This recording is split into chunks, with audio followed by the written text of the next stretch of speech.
Big thank you to today's sponsor, Canva. Canva Pro is an easy-to-use design platform that has everything you need to design like a pro. Whether you're a professional designer or just getting started, Canva Pro can help boost you and your team's productivity and creativity. It's quick, easy, and affordable way to design whatever you need. For me personally, as somebody who is well-knowledged in creating things like this, Canva is a great time saver. I don't have the time like I used to sit down in my editing software and put together a perfectly presented graphic. It's just not something I have time for anymore. Luckily, Canva Pro has everything that I and you need in one place, including a collection of over 75 million premium photos, videos, audio, and graphics. You can very quickly put together exactly what you need and you're envisioning in your mind.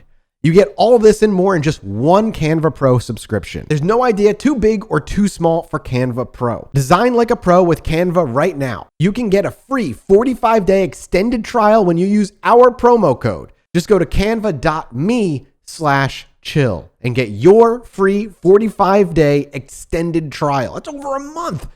That's canva.me/chill. Canva.me/chill.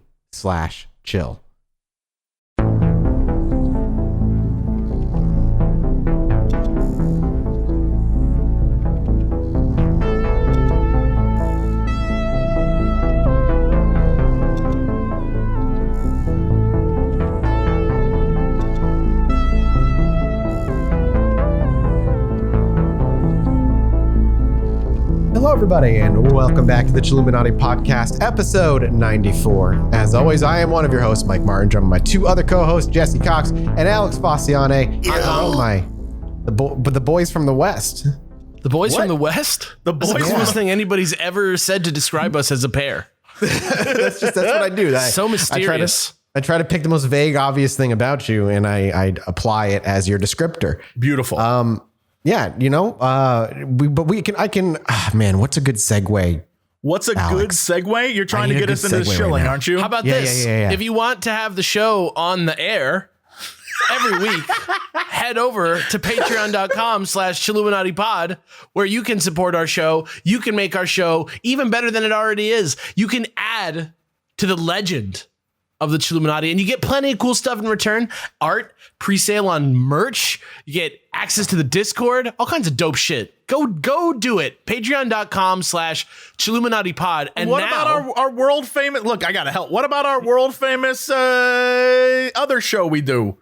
The mini-sode? Yeah. It's so famous that I didn't even talk about it. But yeah, that's right. In 15 minutes chunks, we are bringing back sexy 15 minutes at a time. Ooh, what? Every time you're done listening to the Chilluminati podcast, 15 more minutes of it exists where we talk about current events. Those things that you always tweet us about, that's where we talk about it. So go find it. Go listen to it. Check it out. And now I'm going to effortlessly segue back to the rest of the episode. There you go.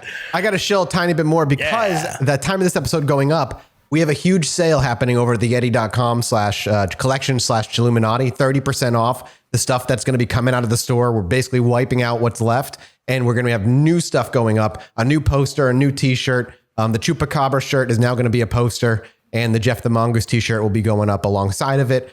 We have pins in the works as well, some new ones. So if you want some of the old merch before it disappears, you get it now. Do we have question? Do we have a logo pin? Have we just ever made that? No, we've never made a logo. How do we not have a logo pin? Well, you guys made Slorp or whatever the hell, but you didn't make a logo? We only make pins of important shit. We have that logo pin, glow in the dark. I'd own one of those. We did logo stickers, and that was like where we kind of stopped. Yeah, and a shirt and all sorts of stuff. I'd at least put it on my dresser. Right, at least to kind of set it exactly. You're a man of not very many promises. Where am I going? I'd at least I don't know. Where am I going that I need to throw a different pin on every day? I mean, fair. Maybe you just want to. What if you had a suit and you wore it on your lapel? It's different when it's your own show. You know, like when you're out somewhere and you're wearing a sick Chilluminati pin and you just love the show, you're happy to talk about it. You have but when you're like, hey, and then they're our like, show, you're saying it's weird to identify with something we're on. They're like, oh, what's that pin? And you're like, oh, it's this great show that you can support on Patreon, and they're like, what are you talking about? And I'm like, it's my show. And they're like, oh, I gotta go. That's the difference. I would say it's a show called Chilluminati. I listen to it all the time. Yeah, you guys should check it out. Imagine that's the beginning of a friendship, and then 3 months in, you have to be like, by the way, it was my show. No, if anything, that perfectly encapsulates who I am as a person. They would immediately be like, all right, I know who he is. I get you. I know I gotta kind of hand this off because we got another exciting special episode, but I did want to say one thing. Bit of honeys are still S tier. However, the Boston baked beans are like C tier or lower. I just can't. It's taken a while to get through the box. I was wrong on the Boston baked bean candies. They're really not great. You think the bit of honeys I went through in the whole bit in of one honey day. is the I went one through the is whole your box S in a tier. day. Right up there with the peanut M&M. Right up there. Still, the Reese's peanut butter cup. We're talking up there with the greats. I crushed that whole box in like under 3 hours. Well, like, then it was I gone. say watermelon Sour Patch Kids are S+ because those are the best candies ever made. Period. If you want to burn your fucking mouth off. No way. Watermelon Sour Patch. Those are the best candies. It's like when you used to eat Warheads when you were a kid. I should do a Chilluminati on Warheads when you're a kid, and if they can really burn a hole through your cheek if you eat all the ones in the pack at once. The answer is no. Jesse. Yeah. Today's special because we're handing the reins to you. Congratulations, by the way. The Lost Colony of Roanoke is being recommended by college professor now for their history class to listen to. So we're basically college professors ourselves now. Damn right. Yeah. My ego has been fluffed enough that I was like, I got to do another one of these. That college professor is going to listen and be like, I've made a mistake. So today is another History's Mysteries. Yes. One of the things when trying to come up with these and trying to delve through history that I've noticed is there's a lot of things that say, for example, you or Alex will talk about that technically are a history mystery, right? Except the explanations are a little more out there or laissez-faire, as I say. I like to call them. Or maybe they didn't happen at all. No one really knows, right? It's like that vibe. Who knows? Who can say? Well, I've decided to make a solid thing for history mysteries that I do that it definitely happened. I like so that. like the historical record says it definitely happened. And today's story is one that is so bizarre, so strange. And it's one of those things where I think most people, when they hear about it, they initially will be like, there's no way. Never happened. This is unbelievable. But it did. And we're going to talk about it today. So today's trip is going back in time to tell a story that is unsettling. It's creepy. It's totally unbelievable. It is something that we definitely need to talk about on this podcast. It's something that is totally unexplained, but did happen. Now, when we think of the Middle Ages, there's a lot of things that come to mind. Alex, first thing comes to mind, Middle Ages. Getting really sick because we don't know what the fuck we're doing. Great. All right. Mathis, Middle Ages. I'm just going to go with like, sword and shield knights, kings, that shit. Everyone thinks that, right? Kings and knights and epic quests and bloody wars and weird, like poop diseases. And everybody just ate this one meat and then like a town died. Yeah. Great castles and sweeping countrysides. And that's kind of, Alex, you hit the nail on the head when it comes to exactly what I want to talk about today, because everyone thinks about sort of the upper class of the Middle Ages, but rarely do you think about the peasants who during this time had it bad. Your life was a mess. And today we're focusing on France, especially during the 13th, 14th, and 15th century. 16th century. So from the 1300s to the 1500s. And during this time period, France was in a war with England for, we call it the 100 Years' War, but it was longer than that. It was primarily fought in France, which led to economic distress and compounded with bad weather and overpopulation and commercial dislocation and famines and all sorts of. It was a bad time to be a peasant. For that period, from the 1300s into almost the 1600s, things were not okay. And so by the time the 1500s rolled around during this, the story we're taking place in, the people of France were definitely over it. and they needed to let loose. And that is where our story begins. So come back with me, if you will, to the Middle Ages, to Strasbourg, France. What do you do in Strasbourg, France when you want to let loose, Alex? You go look in the sky, and if you see a silver craft, you just get ready for the jizz to fall. In the scorching summer heat of July 1518, a woman named Frau Trophia, I'm not sure how to actually pronounce that, exited her home, stepped out onto the street, and began to dance. Oh my God. She continued dancing and dancing and dancing until she collapsed from exhaustion. When she later awoke, she immediately began dancing again, this time without rest. Onlookers began to clap and cheer, and they were just amused by what is a pretty strange display for this time period. She's just dancing in the street.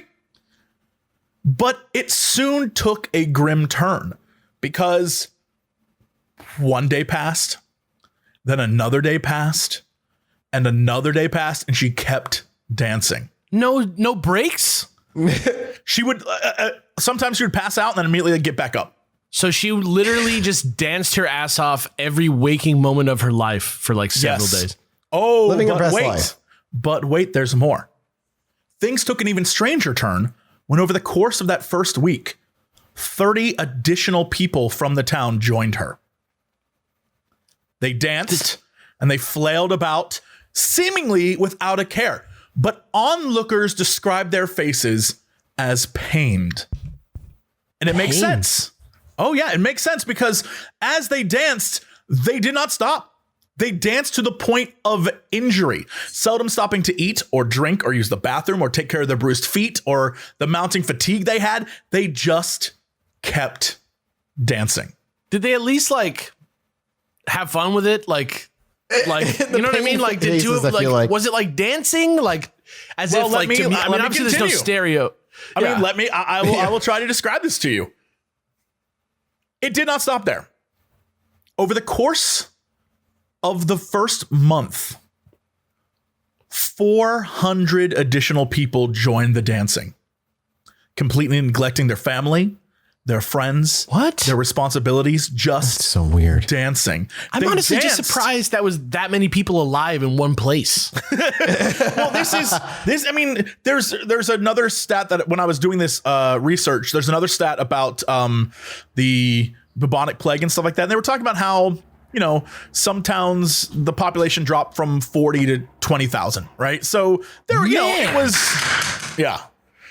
there were still a lot of people, even though it was a bad time. But, these 400 people just started dancing, completely neglecting everything in their life. They just danced and they went on dancing until, to the horror of onlookers, people just started collapsing, just dying right on the spot. And then the dancers around them would just dance over their bodies. So that's creepy. That's like some Midsummer-esque kind of horror right there, where the dancing doesn't stop. I gotta know what the vibe is. Like, are we loving this? Are we just let me continue.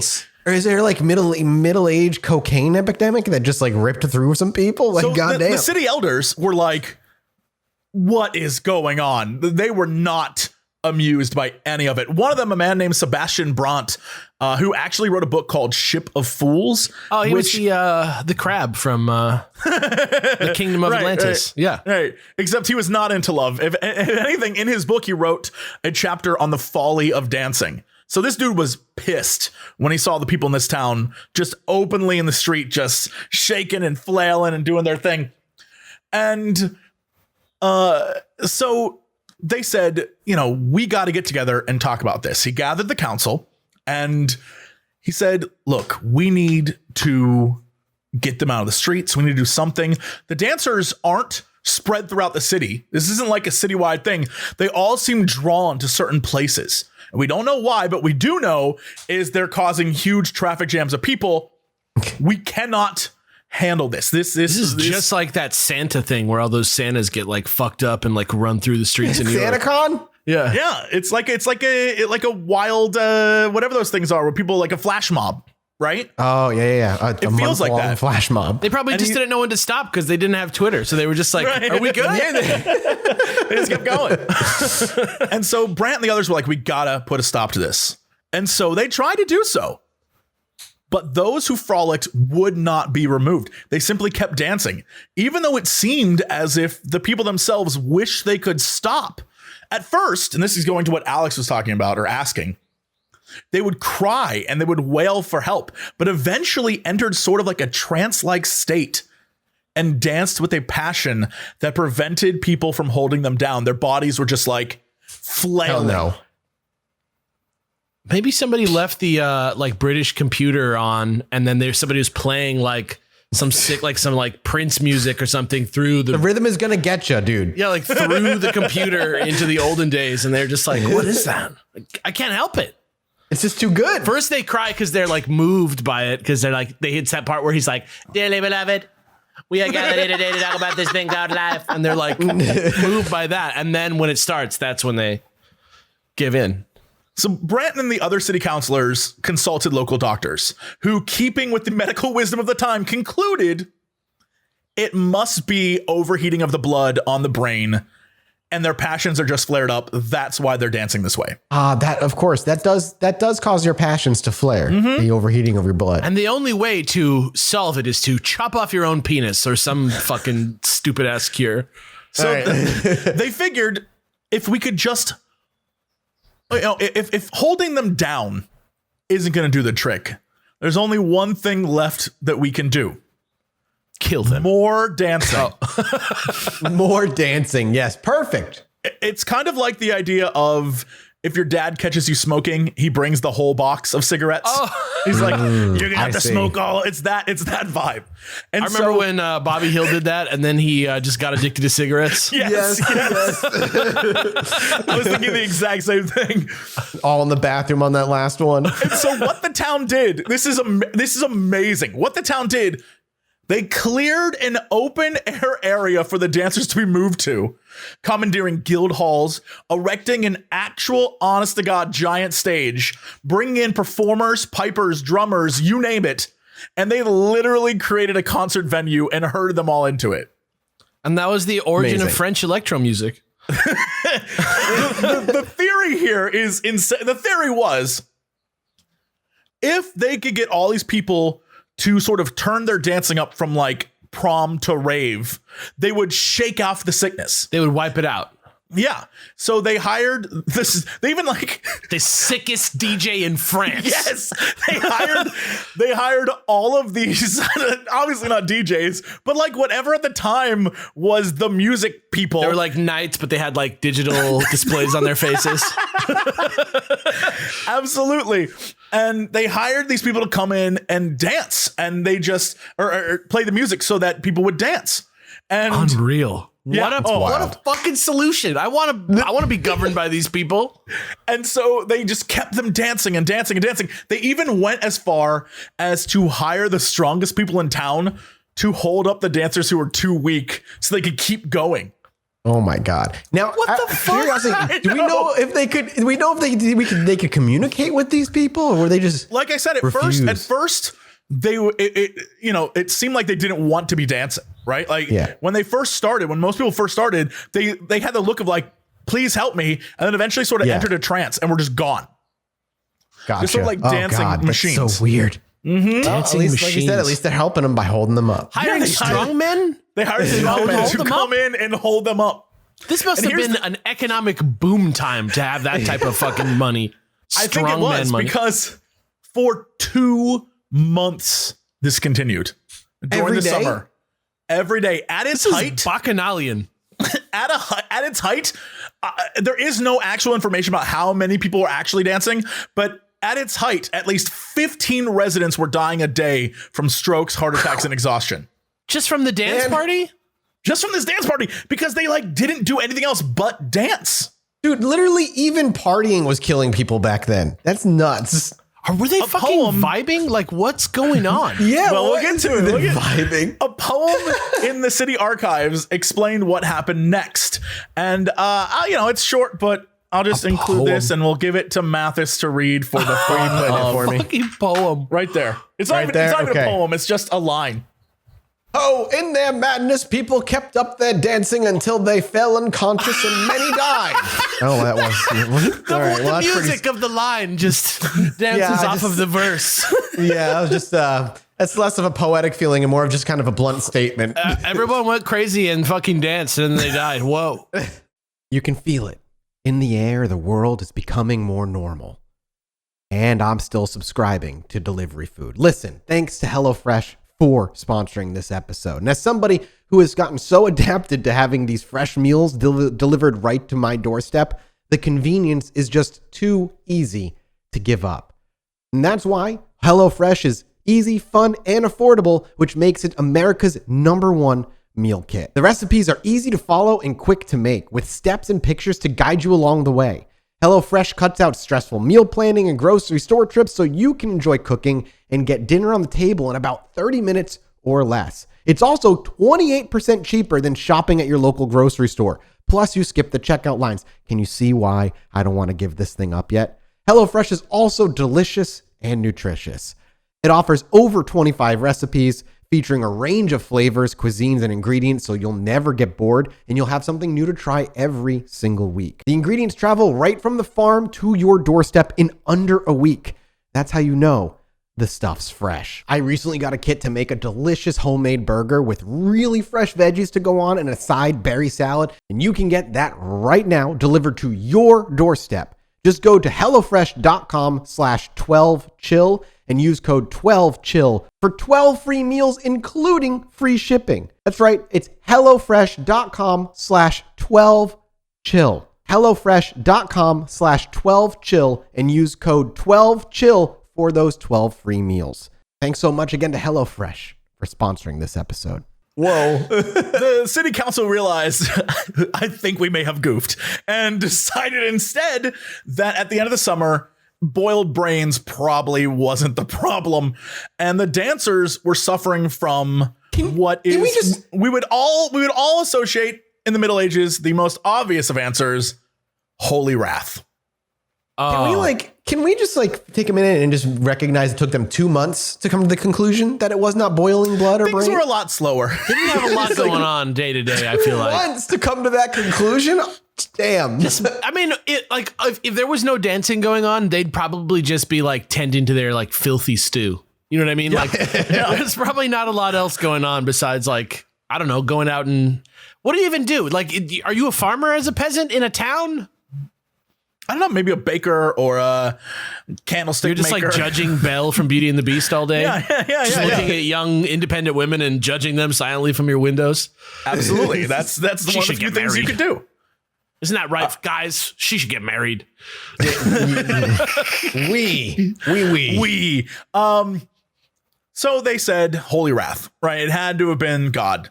And this seemed to make sense to them because you see, this wasn't the first time this type of dancing plague had struck Europe.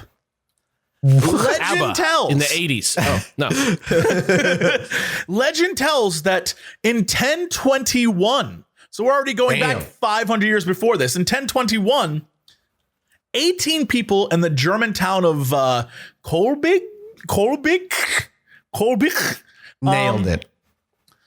began dancing with wild abandon outside of a church. And the priest of that church was trying to perform mass on Christmas Eve. Oh, and my God. He was like, oh, hell no. He went outside, told them to stop, begged them to stop. They would not. So the priest cursed the dancers with a full year of dancing as punishment for their outrageous levity. He said to them, you must dance a full year. And according to the legend, it worked. And they were like, you got it, dude. Not until the following Christmas did the dancers regain control of their limbs. Exhausted and repentant, they fell into a deep sleep, some never waking up again. They danced for a whole year? That's the legend. That's what the priest said. Okay. That's it. Later, God's command. From 1247 to 1374, there were other cases of similar dancing. In one case, 200 people danced wildly on a bridge, collapsing it, killing every one of them. Oh my Mothman was probably chilling off to the side, just like, what the fuck are they doing? Like, what the fuck are they doing? In Germany and France and other nearby lowland regions, thousands of people died to this during this time period. Thousands of people died to dancing. Yeah. In large groups, they danced in agony for days or weeks, many of them mentioning terrible visions, imploring priests to save them. So, of course, the council was like, this is some religious stuff. Oh, my God. Because they're actually nearby in this town was a shrine to Saint Vitus or Vitus. I'm not sure how you say that, but he is the he is a saint who now is associated with dance for obvious reasons. You'll see here in a minute. But one of his festivals that honored him was like, you would go and like have a feast and dance in front of the saint's statue. Like that's the thing you would do. And so they obviously got to the point where, there's something holy about this. We got to like look for penance. And so in 1518, in the end of the summer, the council opted to take the holy road and forced a period of penance on those who were dancing. They banned music, dancing in public. The dancers were taken to the shrine of Saint Vitus. And like I said, he was, they celebrate with feasts of dancing and stuff like that. And they were taken out of town to the sort of musty grotto in the nearby hills where this shrine was. And their feet were put into red shoes, which I believe is associated with the saint. I don't know why, but they were put into red shoes and they were led around figures of the saint. Is that what the Elvis Costello song is about? Red shoes. And in the following weeks, most of them ceased their wild movements and the epidemic eventually came to an end. They're like, I'm cooking my stew. And soon, this dancing plague, even though it had occurred, off and on in different places throughout Central Europe for, the last 200, 300 years, eventually ceased. By the 1600s, it was gone completely, never to be seen again. What in the fucking world? I just want to know what it was like to sit there and be like, you good, dude? And the guy's like, I just got this. I'm feeling this rhythm, dude. I can't stop. It's a devil's rhythm. Maybe they just were fucking tired of their fucking lives. You know what I mean? Like maybe this is all you could do as a fucking peasant is just to go stand in the fucking street and dance your ass off so you didn't get killed by some fucking fungus. Well, let's talk about this. Let's discuss what happened. We, as a modern people, have no clue what caused this. There are guesses, there are ideas, but we don't know why it went on for so long. We don't know why it just suddenly stopped. There are so many unanswered questions to this, but it's in the historical record. It happened. There are countless examples of people just dancing wildly and then dying, dropping dead, and no one quite understands. Obviously, at the time, the answer that I think satisfied everyone in the 1500s and 1600s and so on since then. At the time, the idea was, well, it's probably related to something holy, this holy wrath. It's a curse. It's some sort of religious thing. They mentioned they were seeing demons. It makes perfect sense to people living then. And even during the, because that's also part of the Renaissance, right? That time period. So, as they're becoming enlightened, even then they were like, well, that's the best explanation, right? They're like, that still seems the most logical. God. Yeah, it's a God thing. The biggest theory at the time was that people in the town failed to honor Saint Vitus and were cursed to dance. And it made sense to them because, there was a shrine. They went to the shrine. It stopped, right? It just made sense. However, since then. Yeah, sorry. There have been scientific theories. What were you going to say? All I can think of is in Animorphs when the little brain slugs go in your ear. The yerks? Yeah. The yerks. Right. And then they control your mind. Yeah. All I can think of is that something like the yerks came and then they got in the human heads and they were like, this shit is when you're inside Pacific Rim, but there's only one guy, so you can't drift compatibly with the brain. And so they're just in there, just trying to be humans and just messing up their brains, doing like a little dance. So I mean, there are questions about, was it really even a dance? Like, would we today consider it a dance? Yeah, what the hell does their music even sound like, right? That's it's just like because at the time when you think about dance, it's like they do that, you know, like I'm trying to do the thing like you see in movies where they do that like really crappy dance where like hold their hands out but don't touch each other, that kind of thing. And I don't imagine it was like that because they talk about flailing and like moving their. Well, I don't imagine peasants had that kind of training. Picturing, you either. say peasants, I'm picturing that scene from Titanic where they're inside like the steering, like spinning around in a circle, holding hands with people in rags. I don't know. I mean, worse than that. So there's a lot of attempts at scientific explanation. The one thing everyone does agree on, both old and new theories, is that these people were victims, right? They writhed, they screamed, they begged for help until they entered a trance-like state. And it's very obvious they didn't want to be dancing. So, besides a curse, what could have caused it? I'm sorry. I'm going to cut you off, but this is just like, it reminds me of a Junji Ito, like horror. Imagine waking up one morning and just your body is dancing. You're like, help. And like the people outside are like calling you in a weird way. It's like that hole, like the hole that fits you almost, that other Junji Ito horror story. Yeah. God, that's what it feels like to me. It's just like, oh, it's God. weird. It's bizarre and creepy. And it's also one of those things that as you talk about it, it does sound unbelievable, right? Like it doesn't sound like this is just a thing that happens because we have no context. None of us just get up and begin to dance and then don't stop until we die. I'm picturing like Mick Jagger and David Bowie dancing in the street. You know what I mean? Like that's what I'm picturing. So much. But I mean, okay, like, do you remember Spice or whatever that stuff's called? K2. Remember that biz? It was like kind of trendy for a little while. Oh, yes. Okay. Yes. It's like fake weed. Yeah. Oh, yes. So like one of the things that would happen when you smoked fake weed, that people like, there was this whole thing about like blood coming out of your face and out of your nose and stuff. But then also there was this thing, I think it's fake weed, where people would just be like, they'd like see someone, just like some cops would roll up and they'd see a dude just like standing there, like just kind of like frozen on the street. Like he just, all of a sudden he just shut down, you know? Oh God. And like if I feel like peasants in the Middle Ages were probably pretty bored, you know, maybe they found some sort of like fucking dirty ass little goofy little, designer drug. You know what I'm talking about? Some little mushroom somewhere in a corner, fucking making all sorts of nasty chemicals. One dude had one good trip, and then he was just like, "Yo, you gotta try this shit." That fake weed has rat poison in it. I don't know what the deal is with this shit, but well, let's talk about that. We'll make that theory number one. So, one of the more famous theories that was a theory for a while, like this was the number one theory for a while, was that the town folk had ingested ergot, which is a species of mold that grows on damp rye and produces a chemical brain reaction that induces terrifying hallucinations and violent twitching. It is actually the substance used to originally make LSD 25. Oh, God, yeah.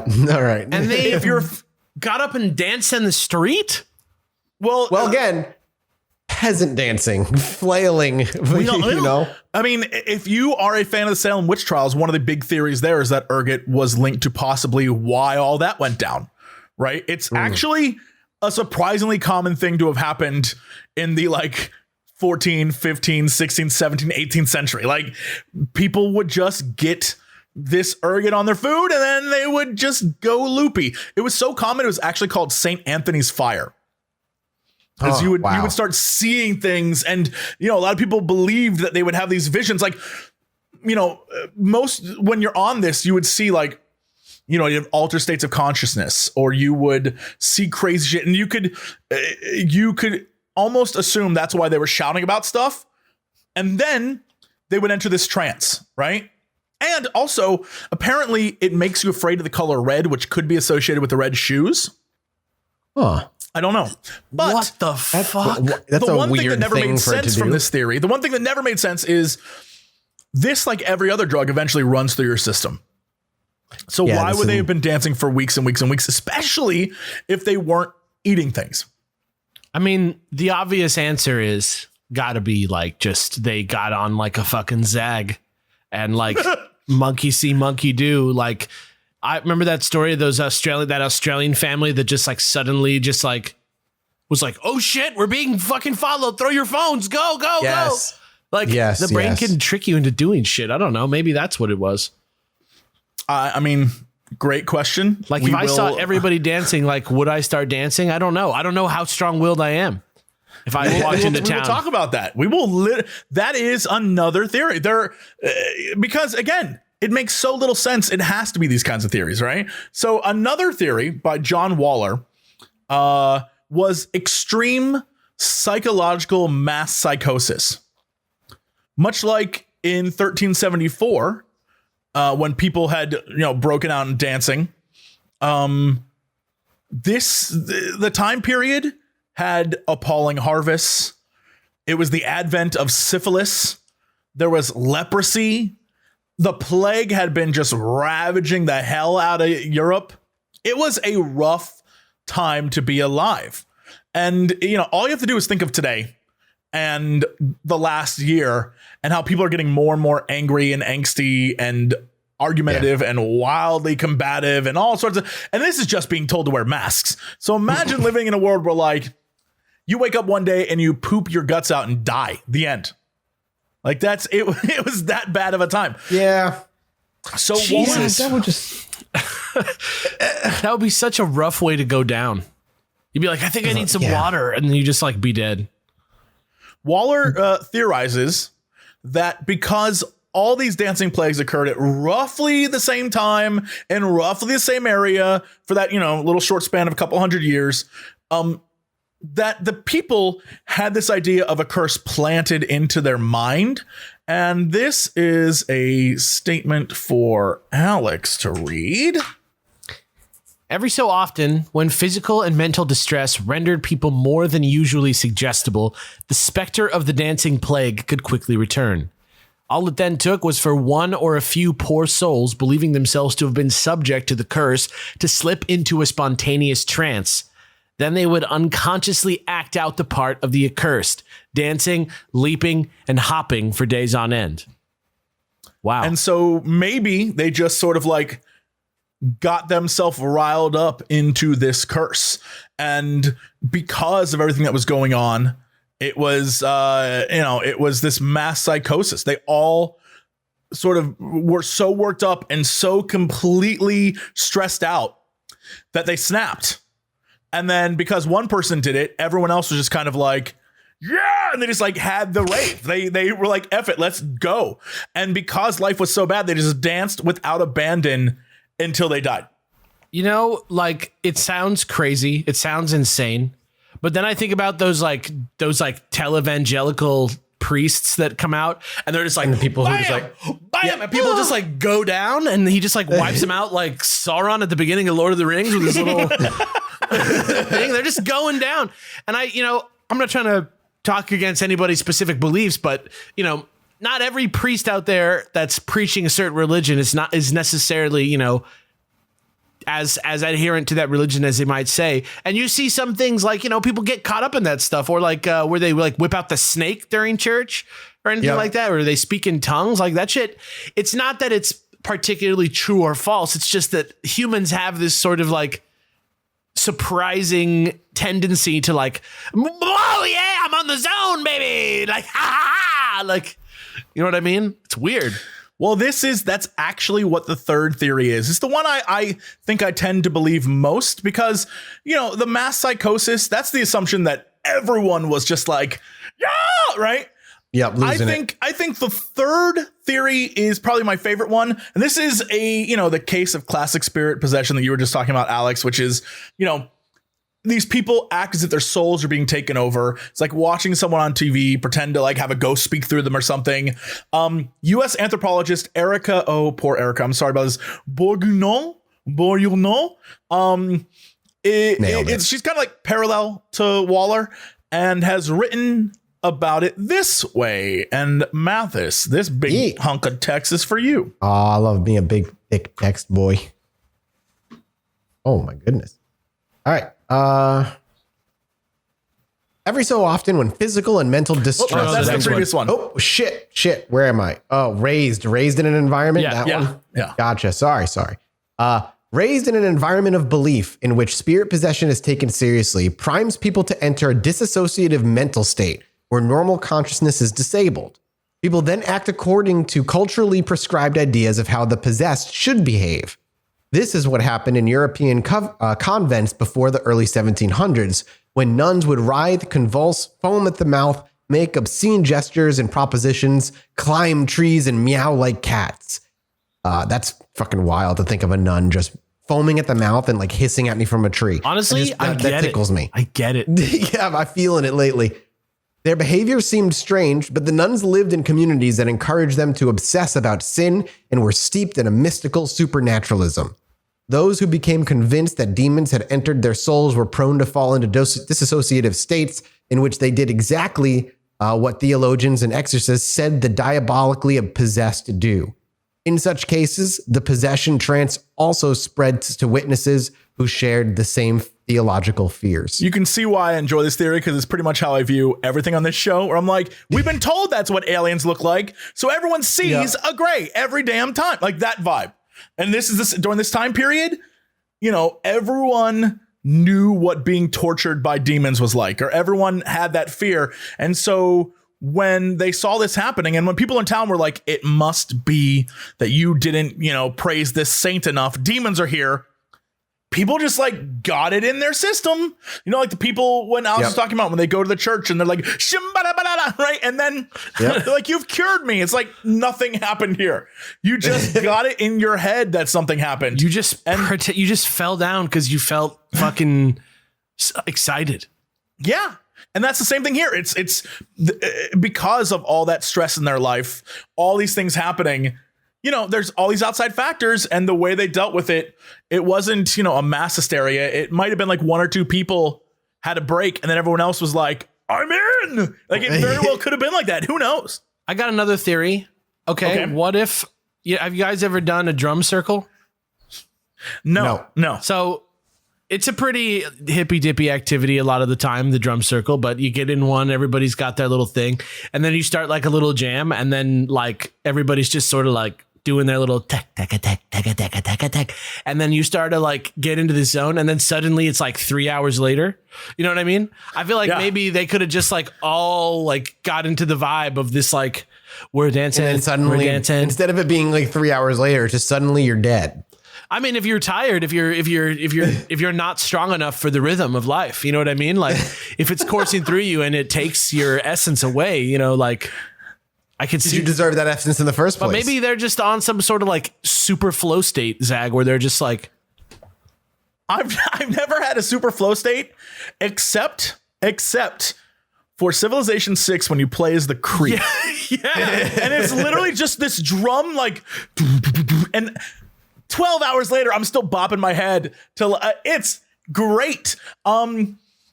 If you got strong men to hold you up, if you got the finest DJs in the land of France doing their sidechain beats all day and all night in the musty grotto of dance, I'm there. So wrapping up Erica's thing, basically, she sees this kind of like it makes sense and the reason why it ended so quickly, right? Because these people are so devout or maybe emotionally frail. Who knows what happened? It was a bad time period. These were broken people that they could have felt compelled to dance for days or weeks based on their faith.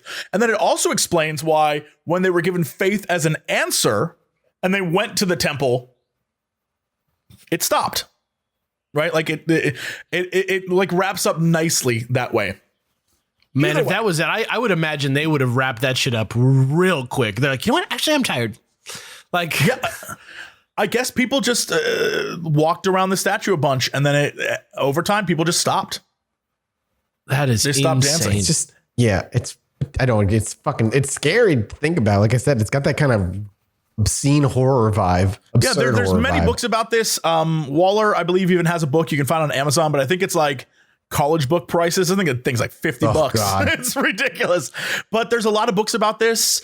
It isn't the only type of weird plague that happened in Europe during this time period. Because if you recall, the Middle Age. I mean, like, I think we all need to have the history lesson of like after the fall of the Roman Empire, it was like they had running water. They almost had like, the internet. Like it just felt like literally like you watch Hercules, you know, I know that's the Greeks, but like you watch Hercules and you see like the like like some guy, he's like selling like a concession stand, but it's like, I get it. It's like being at a Laker game, but it's like in ancient Greece. And then I go to like a museum and I dead ass see like a snack stall from ancient Greece that's like 50% off today only. And you're like, oh my God. It's almost like, history repeats itself. In the Colosseums, and straight up the Colosseums, there would be dudes who walk up and down the aisle and literally, you know, be like, get your, I don't know, bread here. They would he throws it like 700 feet to like some kid who's like, over here, mister. Get your spiced beef jerky. They would have all that poor stuff. Bastards being ripped apart by lions down as the main attempt. I call those Christians. Yeah. And so they, you know, during that time period, Rome and, you know, even it's kind of like a cyclical thing, right? Like you were saying, Mathis, like Egypt, there was a height of the Egyptian empire and then it faded away. And then over time, there was the height of the Roman Empire and that faded away. And during that time period where everything faded away was, in this case, the medieval period in the Middle Ages before the Enlightenment. And it was bad. Like it was, you know, we wipe our butt with our left hand and shake with the right kind of bad. Right. Like you know, that's why left-handed was a bad thing. Right, being left-handed was bad because you used that hand to wipe your butt. That's what it was like. It was so that kind of life, stupid, man. How do we let this happen over and over again?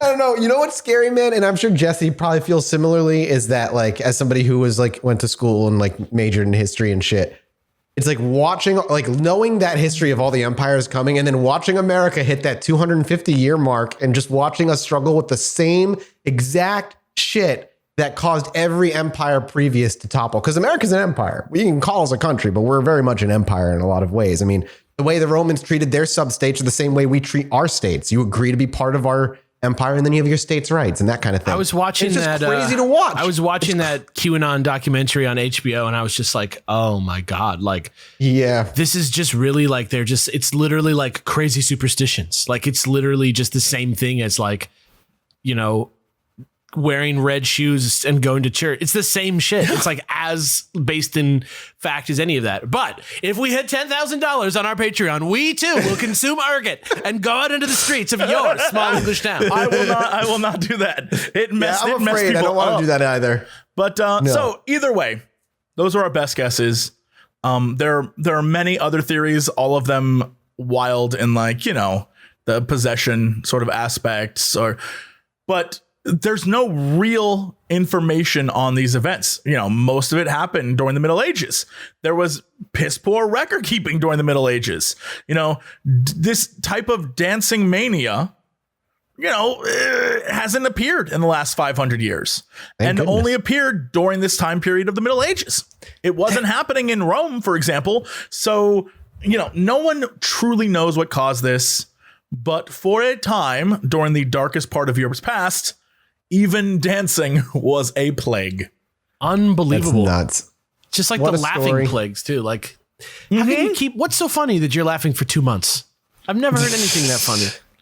I know like nowadays they're like, you know, all jokes have been done, but maybe back then they just weren't. And people were just like, oh my God, that is hilarious. To get to the other side. Are you serious? Are you shitting me? That's genius. Roads are so new.